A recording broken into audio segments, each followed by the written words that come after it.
Hello dear students, welcome to Bajirao IAS Academy, the Hindu news analysis. Today is 27th August 2024 and today we have some important news articles for the discussion. And without any further delay, let's get into the discussion and we'll discuss all these important articles. And before discussing these important articles, you all knew that yesterday I have given one practice question for prelims examination, and that is with respect to Ramsar sites. And we all knew that there was a convention that was existing, and this convention is known as, or it is also called as, Ramsar Convention. And Ramsar Convention specifically deals with the wetlands of international importance, and these wetlands usually provide many benefits in terms of protecting the biodiversity of an area, protection of biodiversity, and it also provides ecological services,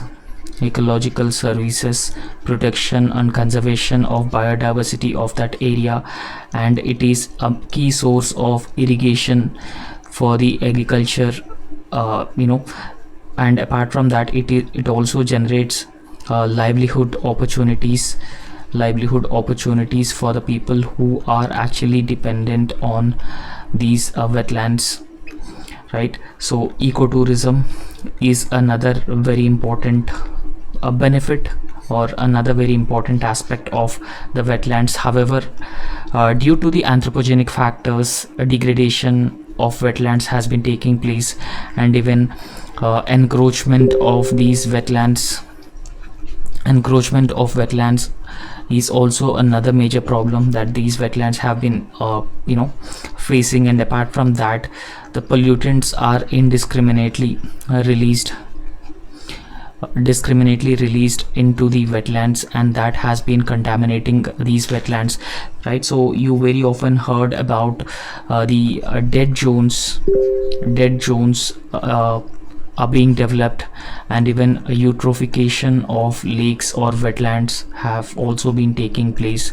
So eutrophication essentially means that these wetlands would lose their ecological character, and these wetlands would no longer support life. So therefore eutrophication is one of the main challenge that these wetlands have been facing, mostly because of the anthropogenic factors. Generally, how eutrophication usually takes place, the one main reason is agriculture runoff. Because of agriculture runoff, it consists of various nutrients, and these nutrients would be mixed with the water in these wetlands, and that would nutrient rich waters would promote the growth of microorganisms in that wetlands, and over a period of time it would lead to the eutrophication, and even the ecological nature of the wetlands would be lost over a period of time.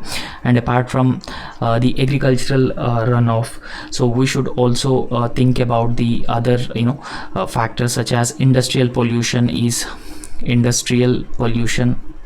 is also another major aspect of it. And apart from industrial pollution, these eutrophication of wetlands also takes place through the municipal liquid waste is also being released into these wetlands. So all these factors contribute to the degradation of wetlands. However, protection and conservation of wetlands is very important because of these multiple reasons.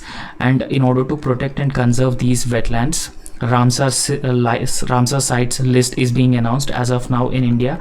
So we have 85 Ramsar sites, and recently 3 new wetlands were also included into this Ramsar list of internationally important wetlands. And these 3 wetlands are Tawa Reservoir in Madhya Pradesh, and Nanjanarayan Bird Sanctuary, and even Kujveli Bird Sanctuary. So all these sanctuaries became part of the wetlands of international importance. So therefore D is the correct answer for this question. And if you look at the explanation of this question, so recently Union Environment Minister Bhupendra Yadav, he recently announced that 3 new Ramsar sites from Tamil Nadu and Madhya Pradesh were added into the Ramsar list of internationally important wetlands.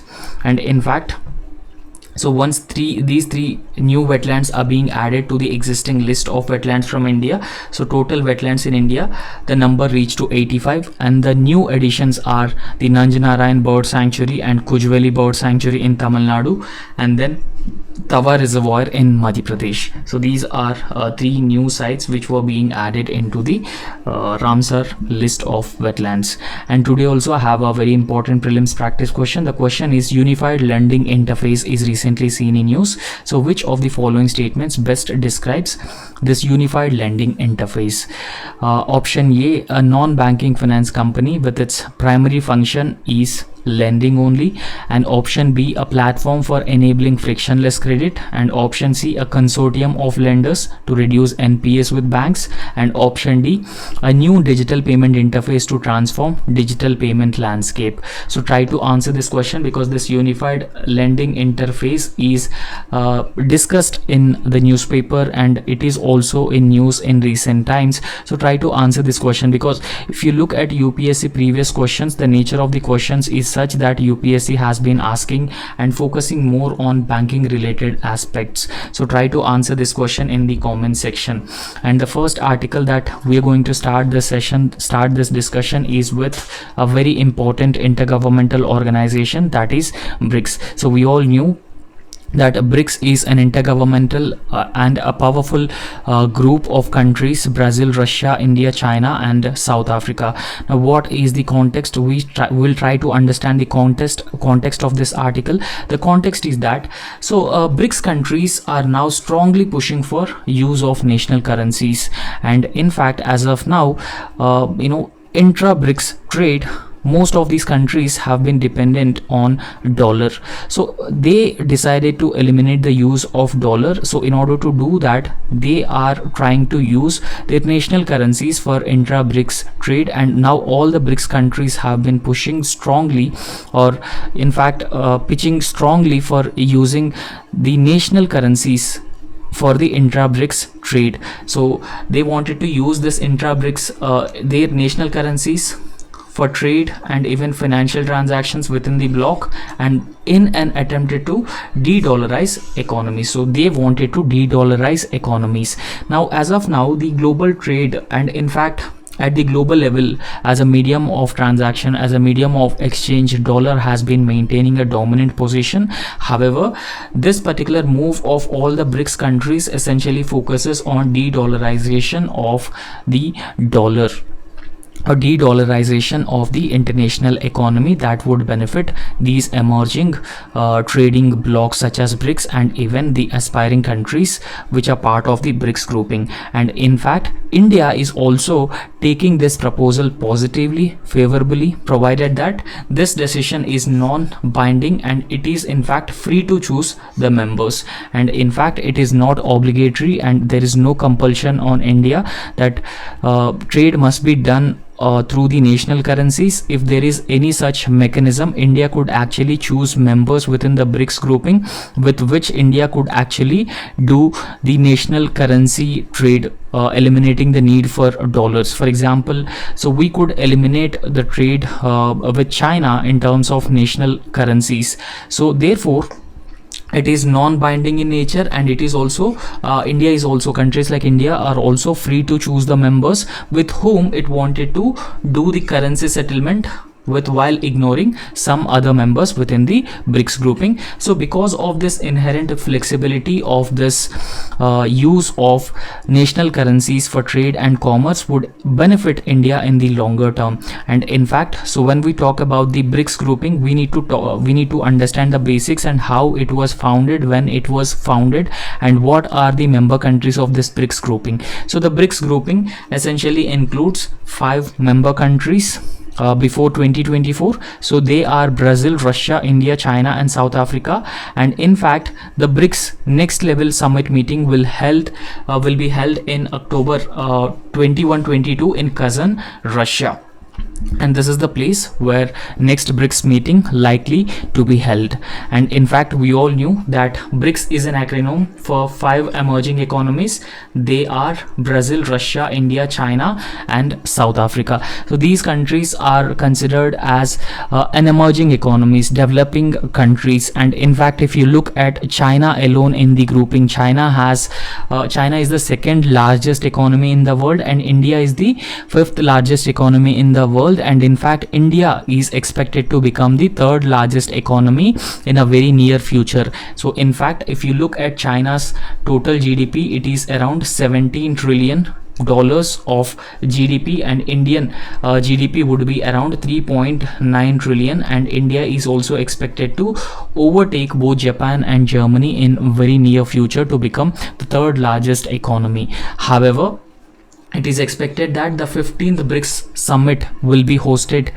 It was hosted by South Africa in the year 2023, and Russia is going to will host a 16th BRICS summit in October 2024 that we just discussed about it. And in fact, so when we talk about the formation of this BRICS grouping, when it was formed, what are the member countries? Because understand, in its earlier form, when BRICS was formed, it was not BRICS, rather it was BRICS. However, South Africa was later in the year 2010 added into this existing BRIC grouping, and then it became BRICS, right? So how it formed, so we'll understand that. So the grouping was first informally formed during the meeting of leaders of countries such as Brazil, Russia, India, China. So it was initially informally known as BRIC grouping, and the leaders of this BRIC grouping met on the sidelines of the G8 summit, and in fact it is now called as G7 because Russia is expelled from the erstwhile G8. Now it became G7. So in this G8 outreach summit, the leaders of all these countries have met in the at a place in Russia called St. Petersburg, Russia, in the year 2006,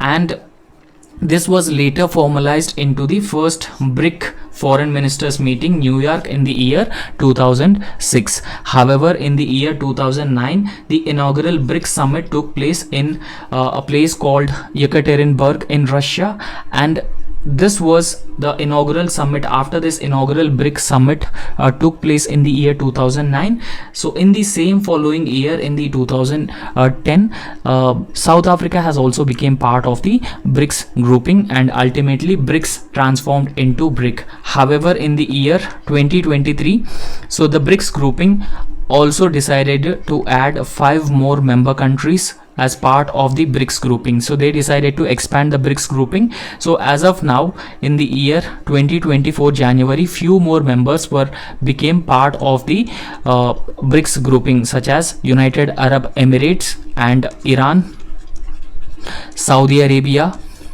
and Ethiopia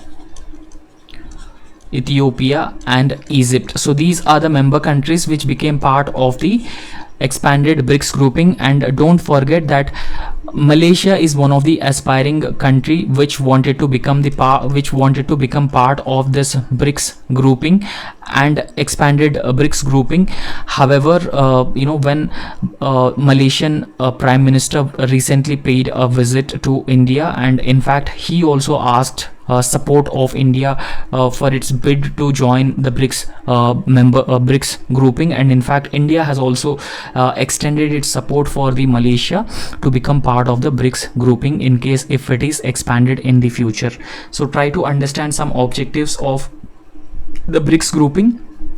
So energy efficiency and climate control, because climate change is one of the factor which has been impacting all the countries which are part of the BRICS grouping, and all these countries would come together and they work on climate resilience and adaptation and mitigation of negative impact of the climate change. And also all these member countries would work in the area of clean energy as well, and these countries would also optimize the usage of the resources, and that essentially means that resource use efficiency will also be achieved, and they also cooperate and collaborate in the area of resource use efficiency. And in fact they also improve the multilateral trading system. Essentially they focusing on de-dollarization of the global economy, because the dominant position that the dollar has been playing, this position of dollar is very often weaponized by US, and de-dollarization will help all these countries which are part of the BRICS grouping and achieve regional development through the intra-regional trade or intra-block trade among all these member countries, and better representation of emerging economies, as they are also demanding reforms in the institutions of the global governance, and they also provide humanitarian assistance to natural calamities also. So right, so they identified number of areas to jointly work together to address those issues, those challenges and problems that all these countries have been collectively facing, so that their collective growth and development would bring prosperity, peace and stability in the region and beyond the region, and they could collectively shape the global order as well.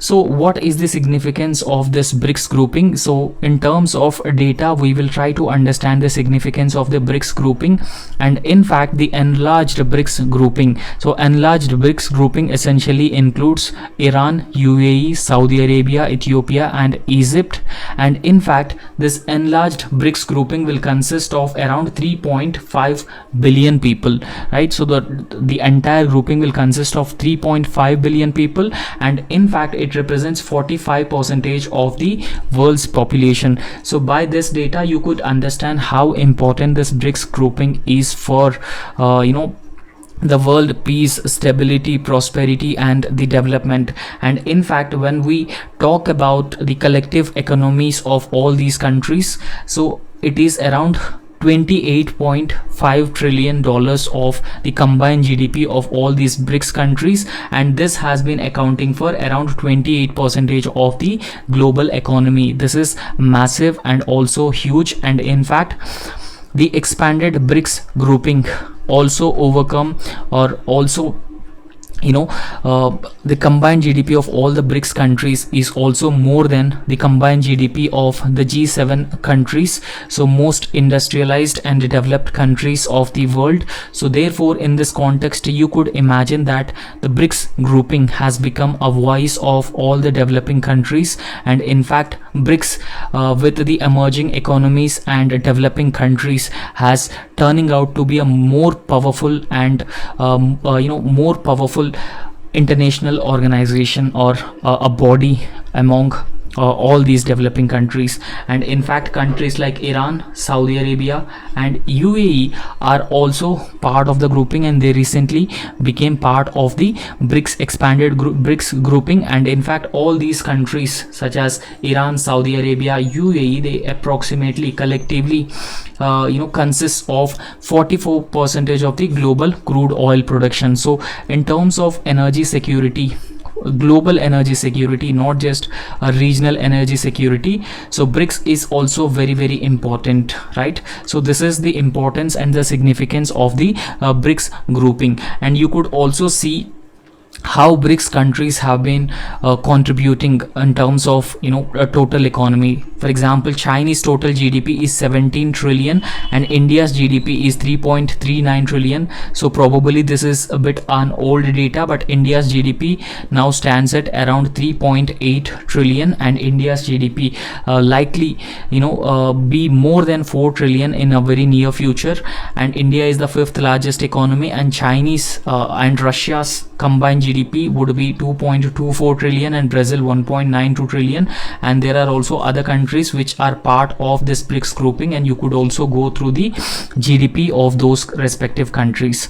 And as we have already discussed that this 5th BRICS summit is going to take place in Russia in this year, October. So therefore leaders of these BRICS countries have decided to actually investigate the potential development of shared currency for trade and investment within their nations. And this will be the new area that all these countries would sit together and will determine, so that would give a tremendous boost to trade and commerce between all these BRICS countries. And in fact So they also have assigned themselves with the responsibility to their finance ministers and central bank governors, so to essentially analyze the practicality and even the advantages of introducing such a currency among all these BRICS countries, so that they could trade among themselves, aiming to decrease their dependence or reliance on US dollar. So if they reduce their dependence on US dollar, because US dollar is very often used as a weapon by Western countries, especially US, against the developing countries. So this essentially focuses on reducing India's and other countries which are part of BRICS groupings reliance or dependence on US dollar and other prominent currencies in the global trading system. And in fact, so it would also benefit countries like India a lot. And apart from that, all the leaders of this BRICS grouping have released a collective statement in the past, in the 14th BRICS summit level meeting, and all these BRICS countries have committed themselves, they determined themselves to the principles of multilateralism, adherence to the international law, and even promotion of the sustainable development. So remember, so we have 17 sustainable development goals, and these sustainable development goals are very important for all the developing countries. And I've also already told you, already informed you that the BRICS grouping has been emerging as the voice of the developing countries, and in this context, BRICS countries dedicated themselves to achieving 17 sustainable development goals, because these sustainable development goals essentially talk about the zero hunger and no poverty, alleviation of poverty, zero hunger, gender equality, and even regional equalities, sustainability, so every aspect. So therefore they are strongly committed themselves to achieving sustainable development goals and even ensuring the development and peace, stability in all the developing countries, right? So they also strongly committed to the multilateralism, and the global institution should not be biased towards any particular group of countries or one single country. And they are also strongly demanding the reform of institutions of the global governance, such as United Nations Security Council, World Bank, and International Monetary Fund. And this is also very, very important aspect, or this is also a very, very important arena of cooperation and collaboration among all these BRICS countries. And in fact, all these countries have also voiced their endorsement and even restructuring of the existing United Nations organization, because United Nations as an organization does not represent the post-Cold War realities. And even we could say that United Nations, it was established after the end of the Second World War, and it is just representing the Second World War, end of the Second World War reality, but not the current reality. And in fact, many countries in the global south denied representation in the United Nations Security Council, a global high table. So therefore this is the high time that all the BRICS countries should come forward with a single common voice to reform the institutions of global governance, such as United Nations and even other global organizations including IMF and World Bank, so that these organizations, these institutions at the global level would be more inclusive and even responsive to the requirements of all these developing countries, particularly countries in Africa, South America, and even South Asia and Southeast Asia. And that is very, very important, because the developed countries have got the over-representation in the United Nations Security Council.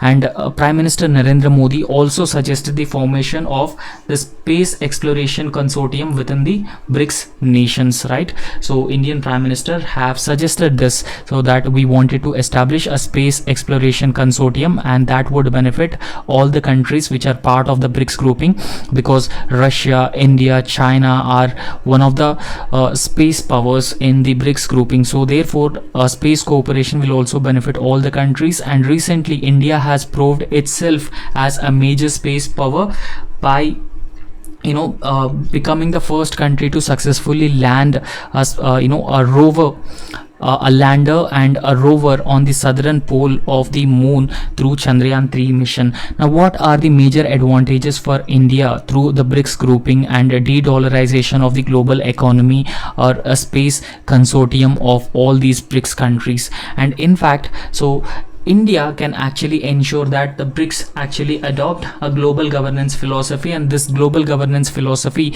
would essentially emphasizes on extensive consultation, joint contribution, and even shared benefits, focusing on fostering unity and cooperation with emerging markets and developing countries. So this should be the key focus area for India, because India is an emerging economy and aspiring power. India is willing to share a greater responsibility, willing to shoulder greater responsibility, and India has also been looking towards the reform of institutions of the global governance, and India also wanted to be part of the United Nations Security Council.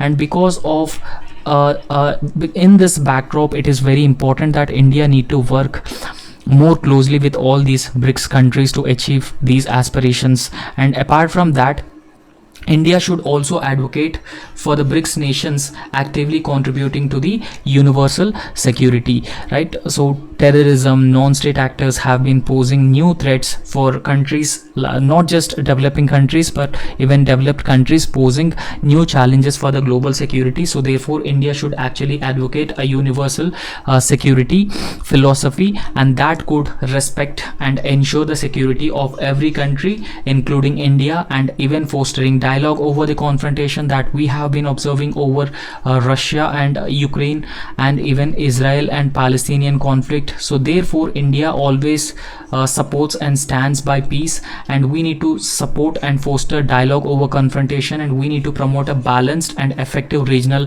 security architecture, and these things are very, very important for India's emergence as a global superpower. And in fact, BRICS nations should collectively advance a global health governance, and this global health governance essentially focusing on favoring on developing countries, right? So particularly India's One Earth, One Health vision, and that would support the multilateral cooperation in the arena of the public health, right? So these are the advantages of India being a part of the BRICS grouping. And the next very important article so that we are going to discuss is about the violence in the healthcare sector, and how could we actually deal with the violence in the healthcare sector. Recently we have seen there are several instances of violence, so which is widely prevalent in the healthcare sector. And healthcare fraternity is very important, and we need to safeguard this healthcare fraternity. That we have recently seen what happened in Kolkata in RG Kar Medical Hospital, and during the corona pandemic times also there were a lot of instances of patients or patients relatives try to attack the healthcare professionals. So therefore we need to think about the violence that has been taking place against the healthcare workers, right? The context is that there is a gruesome murder, rape and murder of a resident doctor in Kolkata that took place, and it has actually stressed on the need for increased or heightened security scrutiny of hospital safety, and prompted the Supreme Court to take a suo motu action on this particular incident that happened in Kolkata. So apart from that, there are several measures such as improved security, safety programs are being considered in these hospitals so that the safety and security of these doctors can be ensured, and they can also be protected and safeguarded from the attacks of the patients. And however, there are certain underlying issues of systematic corruption in healthcare and even receiving less attention or lesser attention. These are some of the problems. Now, what is the response to the violence against the resident doctors or the healthcare professionals or per se healthcare workers?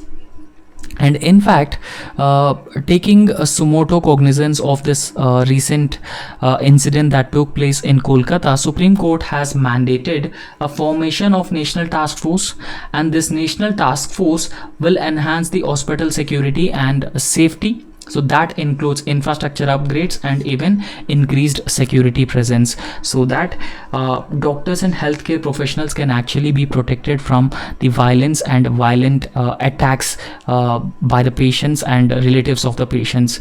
And in fact, when this incident took place, the West Bengal government has actually launched a program called Retierer Sati. So this was the program that the West Bengal government has launched to improve the safety for women working night shifts in the medical settings, right? So apart from that, these responses, the very important, there's no doubt about that, right? So these responses, whether from the Supreme Court, whether from the West Bengal government, they are very important.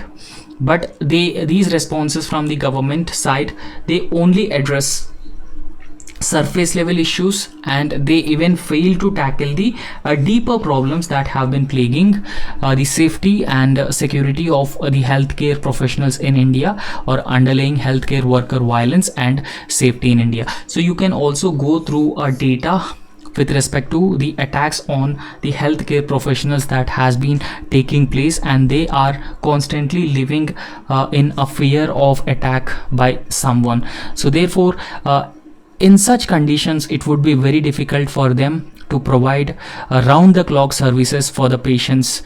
So it is very important that we need to protect these healthcare workers, and we need to ensure the safety and security of the healthcare workers, right? So there has been a systematic corruption which was reported and which was taking place in a rampant manner, right? So corruption specifically, talks, when we specifically talk about corruption, it includes sextortion.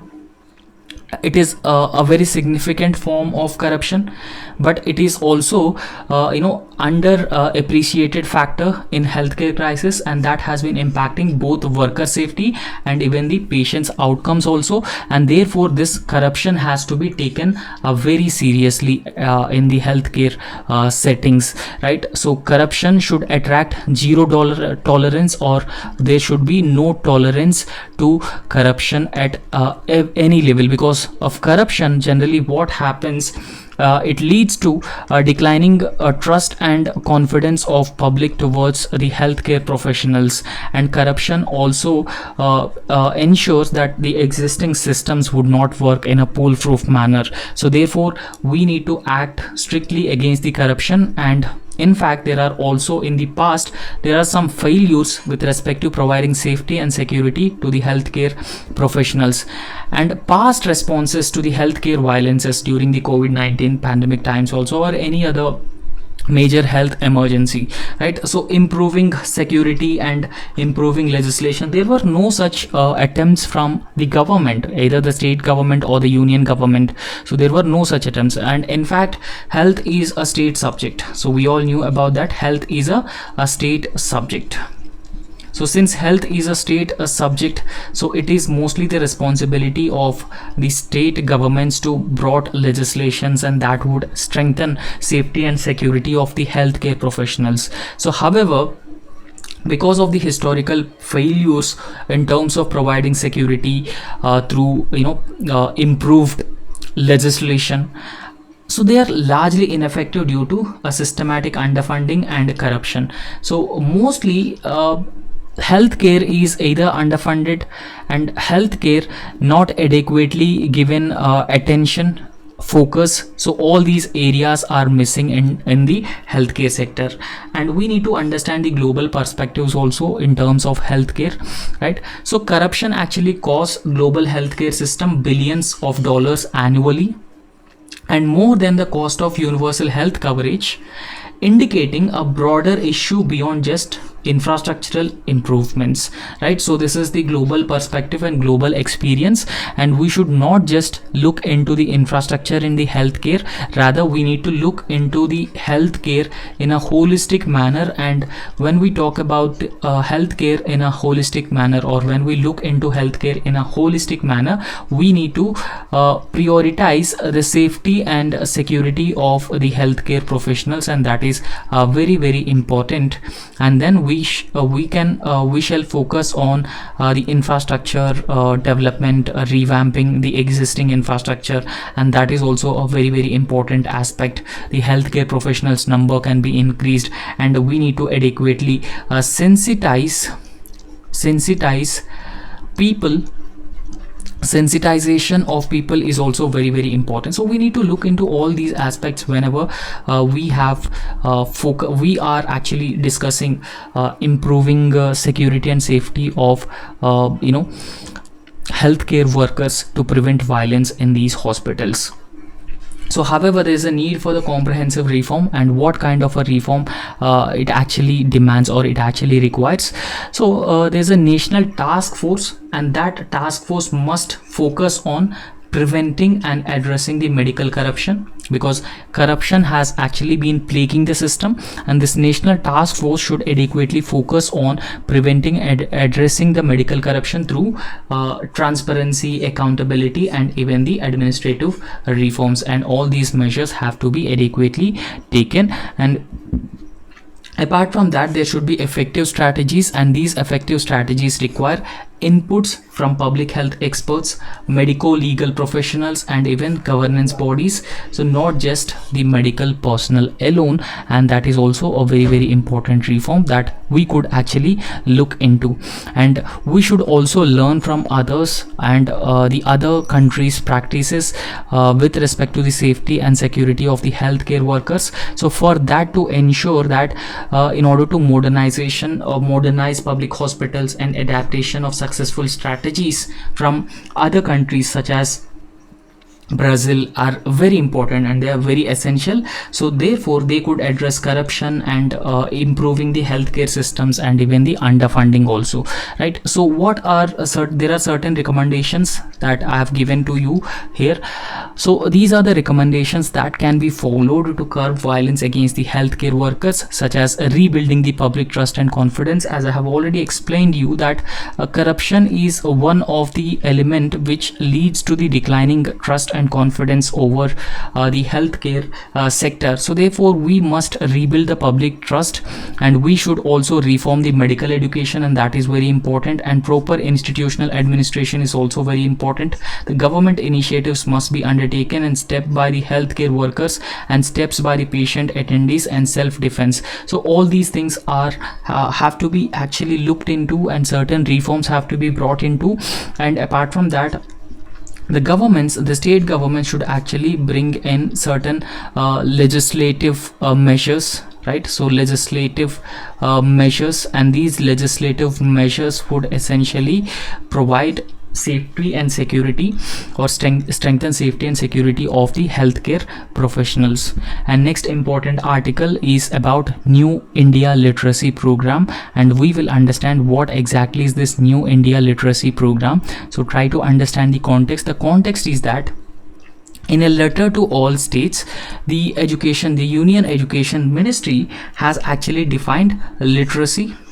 It has defined literacy and what it actually means to achieve full literacy in the light of a renewed push for adult literacy under a program called New India Literacy Program, or this program is also known as NILP, New India Literacy Program. And in fact, this New India Literacy Program is a 5-year program of 2022 to 27 that essentially aims to onboard 1 crore learners aged above 15 years across all states and union territories.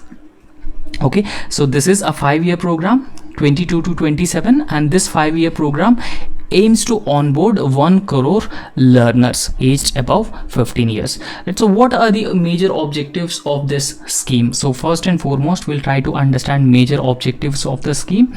So the major objectives include, so it not just focuses on the foundational literacy of adult literacy, and it also focuses on numeracy.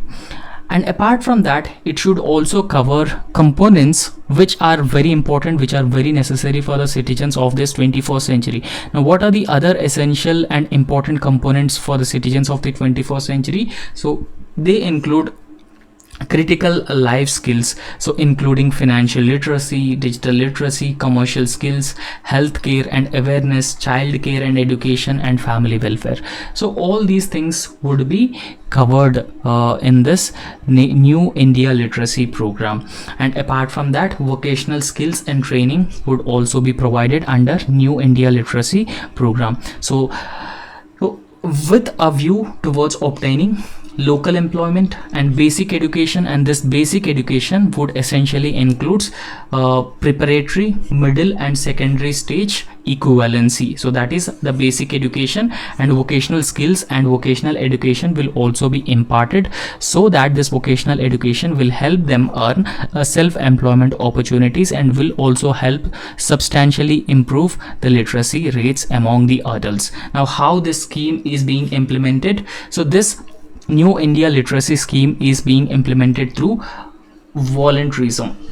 Okay, so voluntarism through the online mode. So through online mode alone, training, orientation sessions, workshops for these volunteers will be regularly organized and conducted, and even face-to-face mode training, orientation and workshops will also be conducted as part of this New India Literacy Program, and all material and resources will be provided digitally for easy access to all the registered volunteers through easily accessible digital modes such as TV, radio, cell phone based, and even free open source apps and portals. So this is how this New India Literacy Program will be implemented. However, so this New India Literacy Program will be organized as Jan Andolan. For example, Swachh Bharat Mission implemented as a Jan Andolan. So whenever any program or any scheme which is going to have a significant impact on mass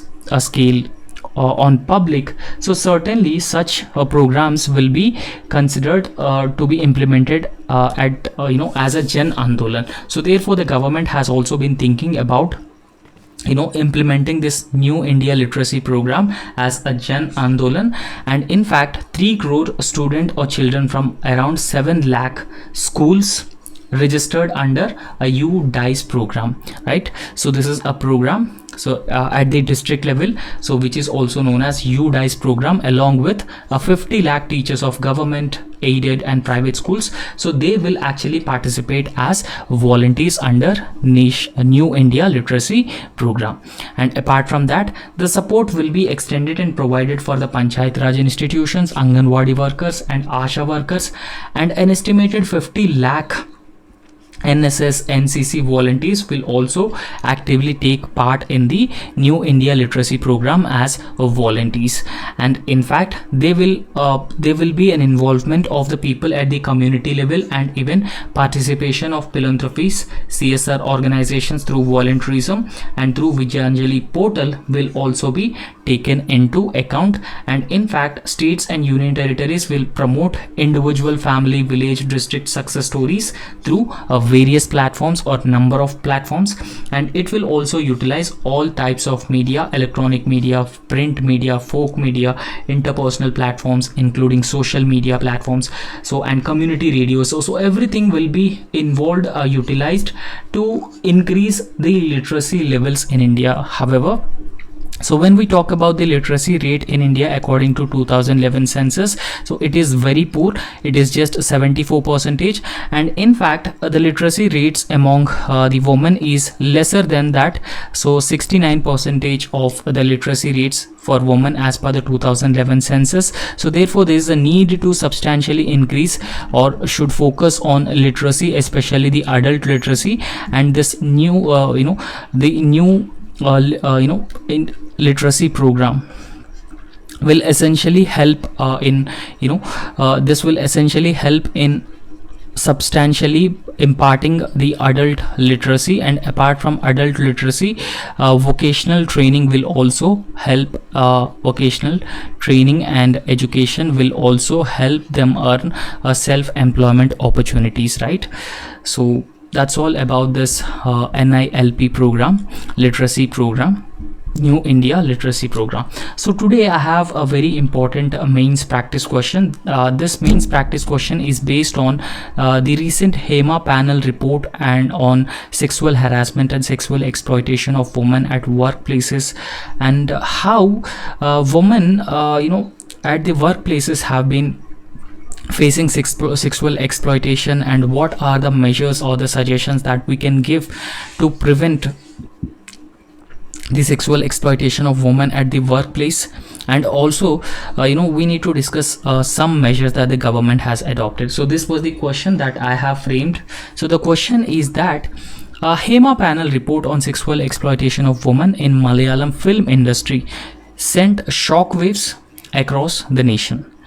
So therefore, in this context, discuss sexual exploitation of women at workplace and suggest measures to ensure workplace safety of women, and also mention some government initiatives in this regard. So this is the question. So bit a lengthy question, but this is a 250 word question, and this is very important for specifically your gender studies paper 1 and gender studies paper 2. So this is a very important question, right? So what would be the approach of the question? So we must look into the approach of the question. We need to deconstruct the answer. We need to build a proper structure for this answer so that the answer would be more structured, the presentation would be better, and you would score good marks in your answer, right? So the approach of the question is that, so first and foremost, you need to introduce this question by mentioning about the recent HEMA panel report. So just give a brief introduction about this HEMA panel report,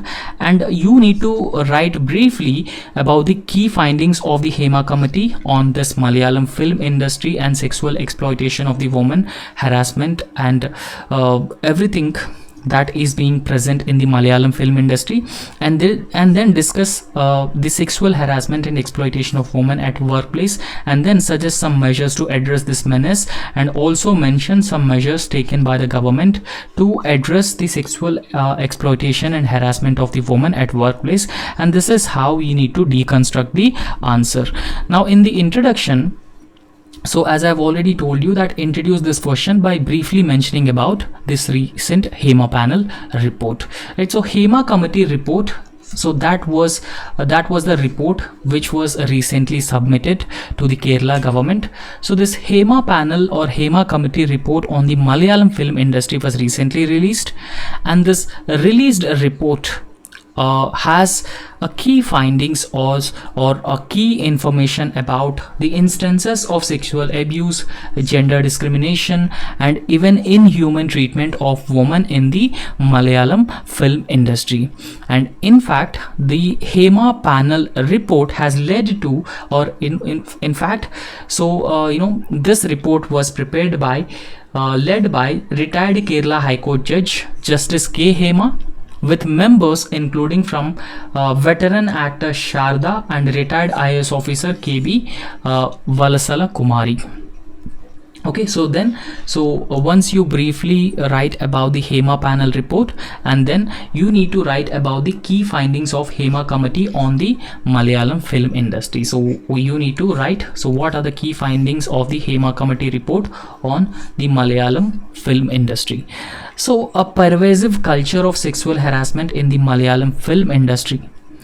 So inhuman treatment of women in the Malayalam film industry, so and lack of a dignified treatment of women, and sexual harassment, casting couch. So everything is widely prevalent in the Malayalam film industry, and the very same thing is pointed out by the HEMA panel report, right? So in fact, if you look at the Malayalam film industry, there are a lot of derogatory practices against women were prevalent, such as casting couch, vulgar comments which were being made on women, and instances where male co-actors would force themselves into the rooms of female colleagues, right? So these things were pointed out by the HEMA panel report. And in fact, there's also an existence of all male mafia of influential actors and producers who actually control the entire Malayalam film industry, wielding their power with impunity and suppressing any opposition by any actor. And in fact, there are a lot of female actors who feared the consequences. They are not interested, or they are not even dare to reveal, they don't have the courage to reveal the inhuman practices that they have suffered in the past few years. However, there are also inadequate facilities for the woman in the film sets, such as lack of proper toilets, changing rooms for the woman, which exposes women to the health risks like urinary tract infections. So apart from that, the gender pay gap in the industry is also widely prevalent, right? So there's a huge mismatch between male and female, so in terms of pay, right? So there's also absence of the written records, and that has actually made a woman more and more vulnerable to the male mafia, a handful of male mafia. So that has disproportionately affected the woman over a period of time. And apart from that, there's also online harassment, and this online harassment also poses a significant challenge for women in cinema. So with both female and male artists facing a cyberbullying and public threats and even defamation. So all these things have been made public in this HEMA panel report, suggesting a complete revamp of the Malayalam film industry. So that specifically there's a need for reform, and there's a need to look into this sexual exploitation and harassment of the female actors in the Malayalam film industry. And the third part of the question is discuss sexual harassment and exploitation of women at workplace, right? So there's no doubt that women have been facing a lot of harassment, sexual exploitation. They lack safety and security at the workplaces. So earlier in the year 1997, Supreme Court issued Vishaka guidelines, right? So we all knew about this Vishaka guidelines, and these Vishaka guidelines are guidelines on the safety and security of women at the workplace, or prevention of sexual exploitation and harassment of women at the workplace. Because there's no proper legislation on this matter, the Supreme Court had taken up an initiative and issued Vishaka guidelines. But after this Vishaka guidelines in the year 2013, the Parliament has passed a legislation called the Sexual Harassment of Women Prevention, Prohibition and Redressal Act of 2013, right? So this Sexual Harassment of Women Prevention, Prohibition and Redressal Act defines sexual harassment, and that include any one or more of the following unwelcome acts or even behavior, whether directly or by implication. So they include physical contact, advances, demand or request for sexual favors, making sexually colored remarks, and showing pornography, and any other unwelcome physical, verbal or non-verbal conduct of a sexual nature. So all these things are being made part of the Sexual Harassment of Women Prevention, Prohibition and Redressal Act of 2013, and these acts were made a criminal acts, and in fact a cognizable offense by the legislation. So in this context, we need to talk about some measures that have to be taken to address this menace, and also mention some other measures which were taken by the government, right? So therefore, organizations must develop and even adopt the in-house and even anti-sexual, anti-harassment policies within those existing companies itself. And also they need to make sure that the responsible parties are properly informed and educated about the nature, effects and cost of this type of the behavior. And this is a very, very important to address sexual harassment and exploitation of women at the workplaces. And we should not forget that there is a need for collective agreements. So that includes specific clauses on preventing and even resolving incidents of discrimination and sexual harassment at the workplace. And there's also need for minimizing the gender pay gap at the workplaces, and there's a need for giving leadership positions for women in these companies, and that would ensure a proper check, and that would also help in sensitization of the employees, and that would also prevent exploitation and harassment of the woman at the workplace. So in fact, where a person believes that they were subjected to sexual or gender based harassment, they can actually file an application with the HRTO, right? A human rights application should be filed within 1 year of the last incident of sexual harassment. And apart from that, the government has also undertaken certain measures to address sexual harassment of the women at the workplaces, such as this POSH Act, right? So prevention or protection of women from the sexual harassment in workplaces is a legislation that was enacted by the government of India in the year 2013 to specifically address the issue of sexual harassment faced by women at workplaces. And even there was a program called Ujjwala, and in fact this Ujjwala program is a comprehensive scheme for the prevention of trafficking and even rescue and rehabilitation and resettlement and reintegration of the victims of the trafficking and even commercial sexual exploitation.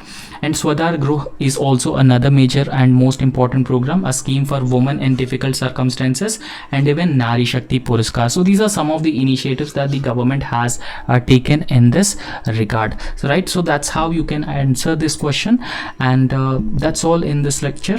And if you like our work, please subscribe our YouTube channel and also hit the like button, and thank you.